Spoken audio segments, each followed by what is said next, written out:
the Black Upstart. Black people's $1.3 trillion. It's the Black Upstart. We're spending it making our own communities and our own businesses rich. Hey y'all, how are you doing? Hey, Big T. Hey, good Zondek. Hey, Violet, Flight. Y'all, I just got my new glasses last week, so I'm struggling. I'm still out here trying to be cute in these streets, but the glasses are not very far away. Listen, Professor Keys needs bifocals, okay? But how are y'all doing? Happy Wealth Wednesday to you all. Thank you so much for joining me tonight. I see we already have 250 people in the room on time. Listen, I love Lauren because one of the hooks on this song is how you gonna win when you ain't right within? How you gonna win when you ain't right within? How you gonna win when you ain't right within? Come again.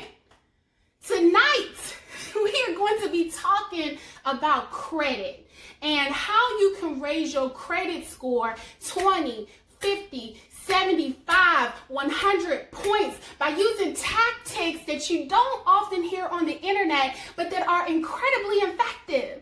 How do I know? Because I employed these tactics myself, but here's what I also know, is that you either win or you learn. One of the things that Lauren said is how you gonna win when you ain't right within. Some of us have not looked within our finances in order to understand the obstacles that we need to turn into opportunities. Understanding the language of wealth and how to get wealthy is understanding what your wealth position is, though your wealth position may not be where you want it to be in the future. We all have to start somewhere. You cannot win unless you look within. And so today we're going to be dissecting all of the different strategies that will force you to take a critical look at your credit report, at your credit score, so that you can obtain the type of credit where you can acquire assets that can be passed down to the next generation and the next generation and the next generation and the next generation. I want to talk about 3 strategies that I have employed within the last year that have absolutely worked with boosting my credit score. I'm going to let you all on a little secret. Currently, I'm in the market for buying my first investment property. So I had to get real serious about making sure that my credit score could qualify me for the best interest rate. So there were strategies that I employed in order to ensure that my credit score was high and my credit report was accurate and presented the best picture available so that lenders could look at me as a responsible buyer. The 3 tactics that we're going to go through tonight is 1, how to effectively write a CEO of a financial institution and get he or she to remove a late payment or a negative item off of your credit report. I know because I did it successfully just 90 days ago. We're going to talk about what is the proper way to submit a dispute letter so that it can effectively be submitted to all of the credit bureaus in order to get late payments, medical bills, any negative mark removed during this unique time in history where letters, specifically the letter that I'll teach you how to write, are effective. And then 3, what credit scores you should use when you are applying for a car, a credit card, or mortgage. Okay, so y'all ready? Because I'm ready to get started. Y'all ready? All right, come on, y'all. Let's go. So first, we're going to talk about how you can write a letter to the CEO of a financial institution and get he or she to reply to your email and remove a negative mark from your credit report. So here's the first thing that you do that I did. First, you got to understand the problem. So you're going to have to get nosy, right? You're going to have to be all up in your business. I know that some of you all specialize in being all up in other people's business, but today we're going to specialize in being in our own, okay? We're going to mind our own Black-owned business. And I want you to pull your credit report, and I want you to take a look at where the negative marks exist. This can be a 30-day late payment, a 60-day late payment, a 90-day late payment. Perhaps you have some liens on your credit. Perhaps you have some collections on your credit that are over $100. I want you to take a look at your credit. And the first thing that I did is I looked at my credit report and I highlighted those institutions and those marks that I wanted removed from my credit report within the next 30 days. Yes, ladies and gentlemen, the next 30 days. For me, it was a 30-day late payment. I am a couple decades member of a credit union in the state of Virginia, okay? I'm not sure if you all are familiar. Richmond 804, stand up. But I've been a member of this bank since I was a teenager. And I have received a 30-day late payment because I had expected the bank to withdraw from my checking account a certain amount of money and pay a credit card that I had with them. And I was wrong. The rules had changed. And because of that, I received a 30-day late payment and it dropped my score 50 points. What I did when I pulled my credit report is I highlighted the institution that was reporting the information and I highlighted the month and also the year. For me, that was March 2020, where I incurred that late payment.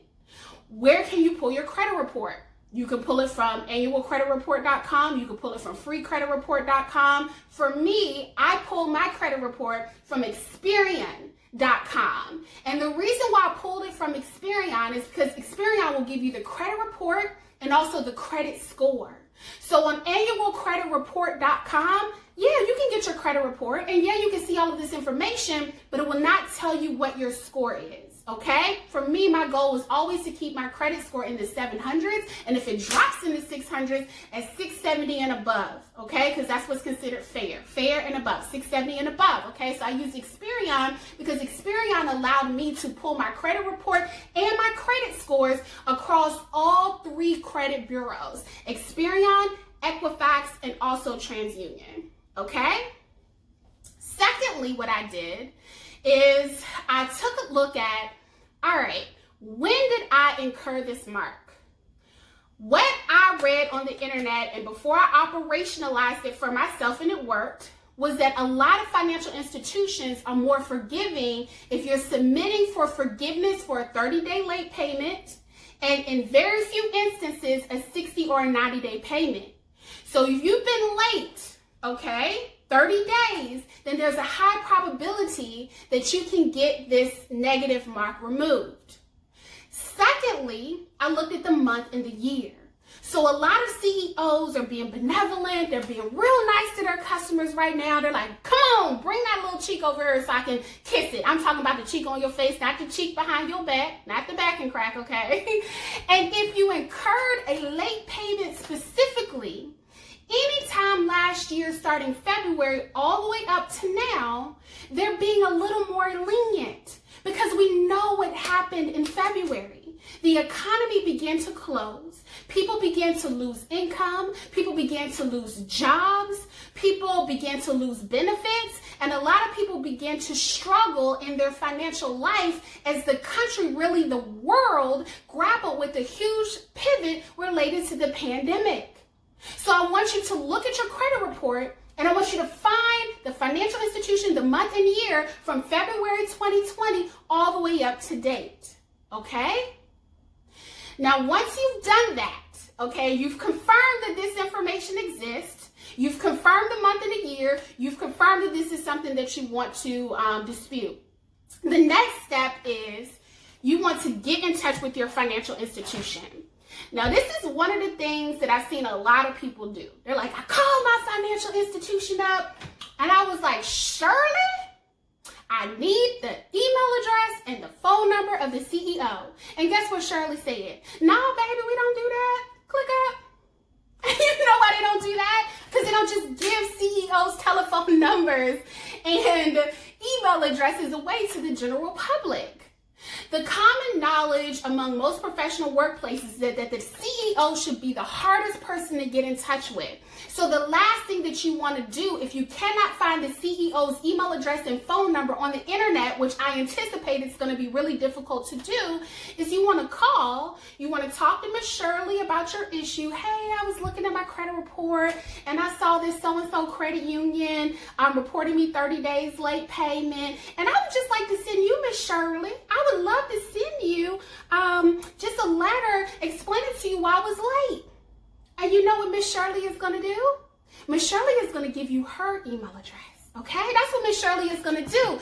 And we're going to be smart and we're going to look at the way in which Shirley's email is constructed and use that same pattern and formula for the name of the CEO, which is already public information.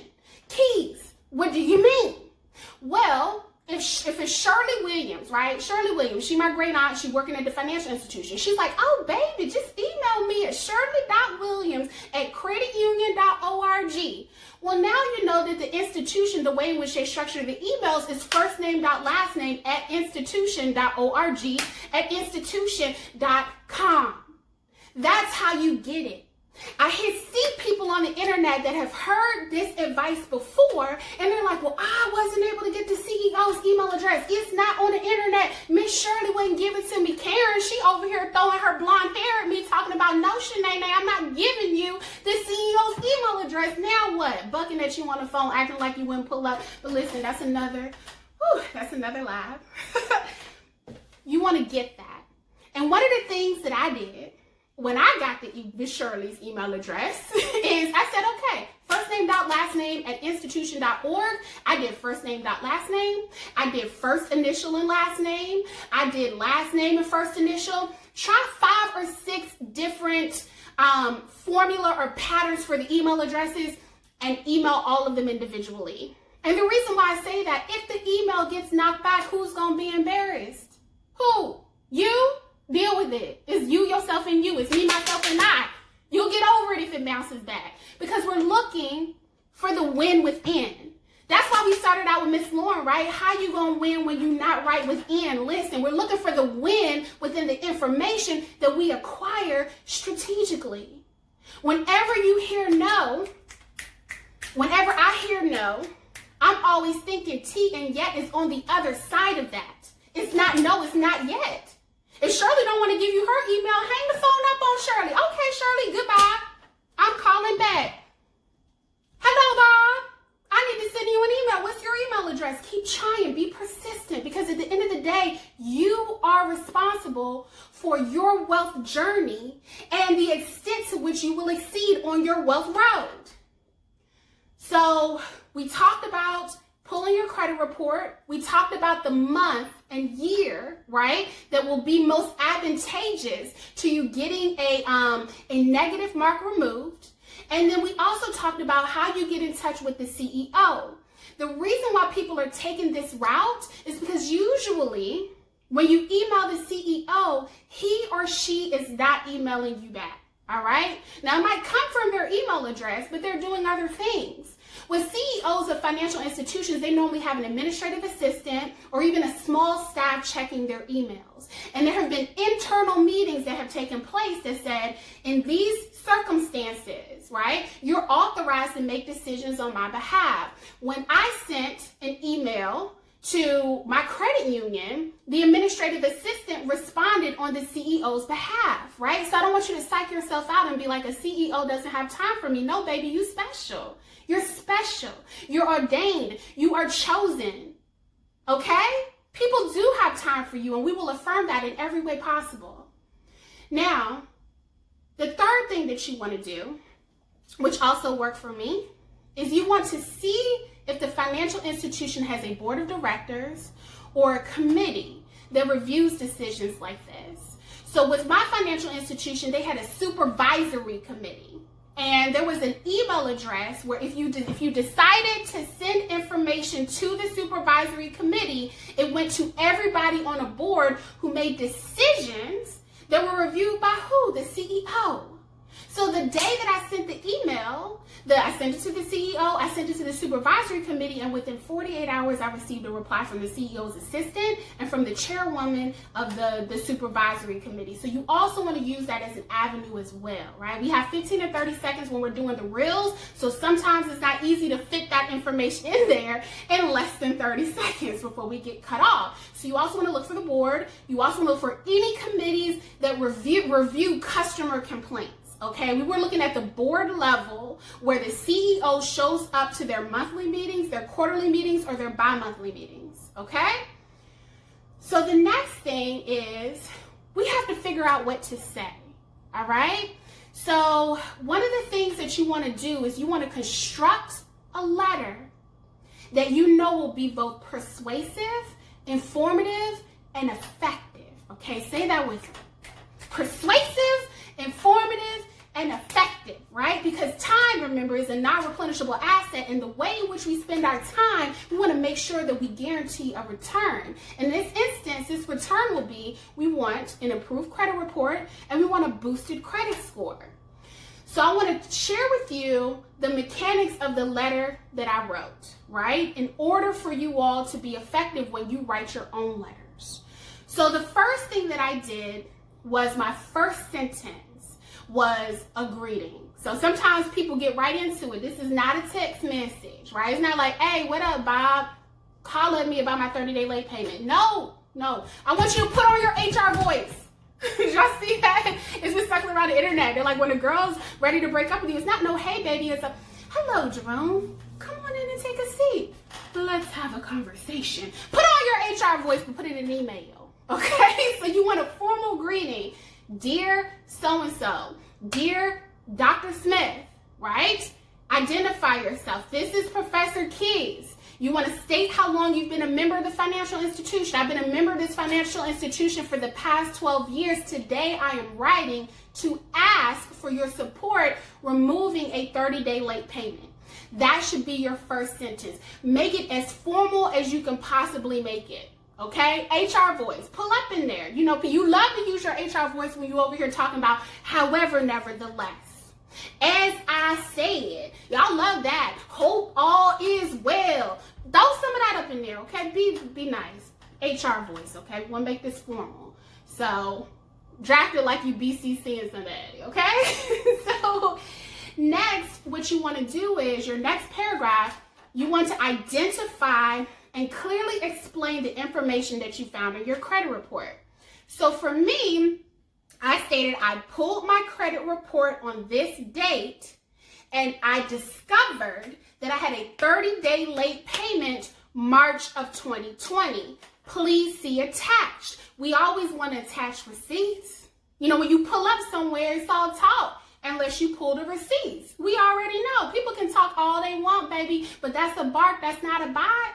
We pulling up all with bites, not barks, okay? So you want to pull up your receipts. What I did is I screenshot the area of the credit report that showed the financial institution, a few numbers from my account number, and showed the month and year in which I was late.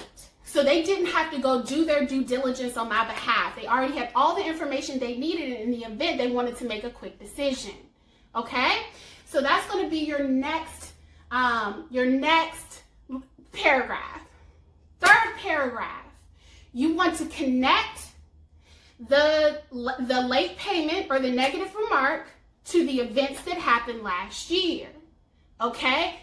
Everyone knows, including the CEO, the unemployment, the underemployment, the lost jobs, the lost benefits, the evictions. People went through it. You've already heard the old saying that grandmama and grandpop used to tell you. When America catches the cold, Black America catches the flu. In this instance, everybody caught the COVID, right? So that affected one demographic of people one way. How do you think it affected Black people? We caught the brunt of it. That's why we're having conversations of 41% of Black-owned businesses closing. That's why Black unemployment is in double digits. So you want to make sure to connect the events of last year to reasons why, hey, your payment may have been late, or you may have had a negative remark. If you had an eviction, talk about that.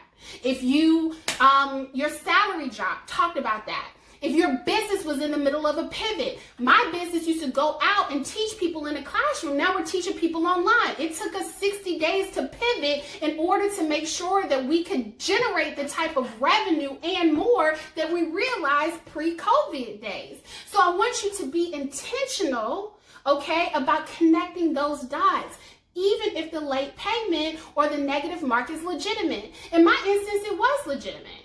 I was late. But I said to them, my business was pivoting.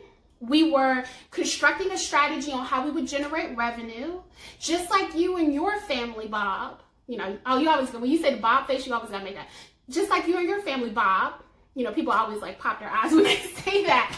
We were discovering what our financial future would be. And in the midst of that, I incurred a 30-day late payment. However, right, we always want to end it on a positive. I have been a valuable member of your institution for the past 12 years. And therefore, I'm asking if you consider my circumstance during these trying and difficult times, you would consider my request to have this 30-day late payment removed. Always approach it in a humble way. Somebody asked for a template. I'm going to drop the exact letter, the exact email that I sent after this live. I'm going to drop it in my bio so that you have it, okay? But what I'm trying to get across is that there's a strategy to this, okay? You always want to appeal humble. You always want to bring things back to the positive. And then finally what I did is I reinforced exactly what I wanted them to do. I want you to remove this 30-day late payment. And I told them why. I would like to buy property this year. And your kindness in removing this 30-day late payment will position me to raise my credit score, have an improved credit report, and pursue a loan product with your financial institution.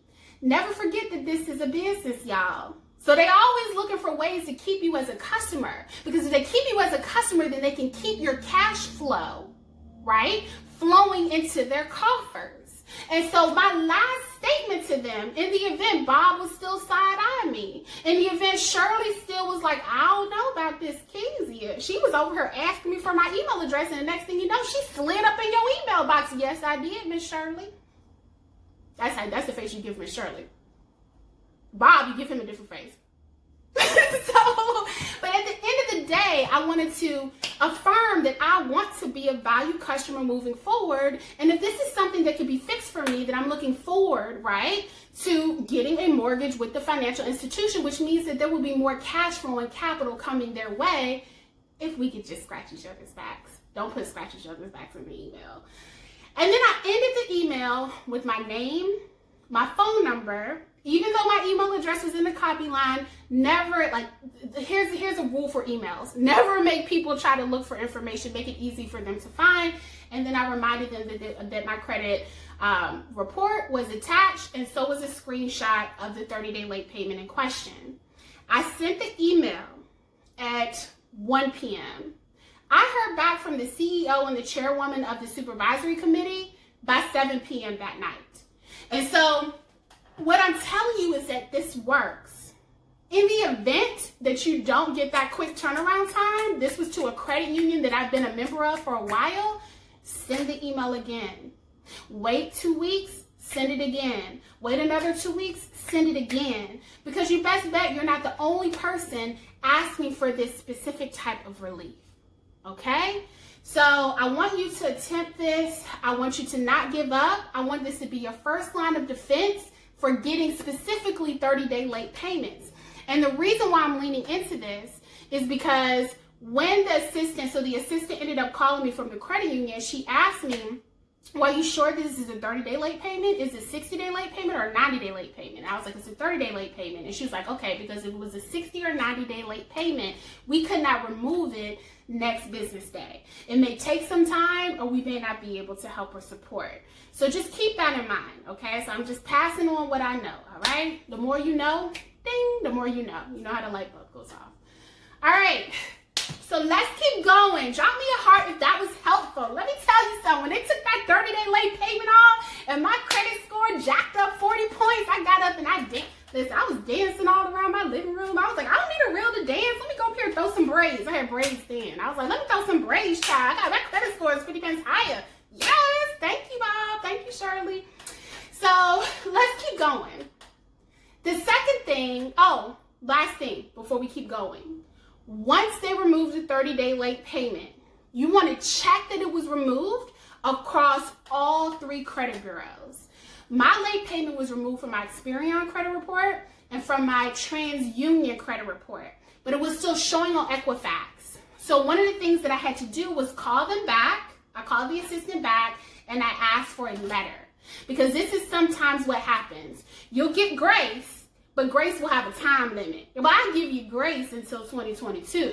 So as long as you can get the proof in writing that it was removed, then you always have that letter. You keep that letter in your files in the event Bob or Shirley decide to get selective amnesia, okay? So I had to get that letter, and that letter was sufficient enough for me to challenge Equifax on making sure that they reported that 30-day late payment was removed.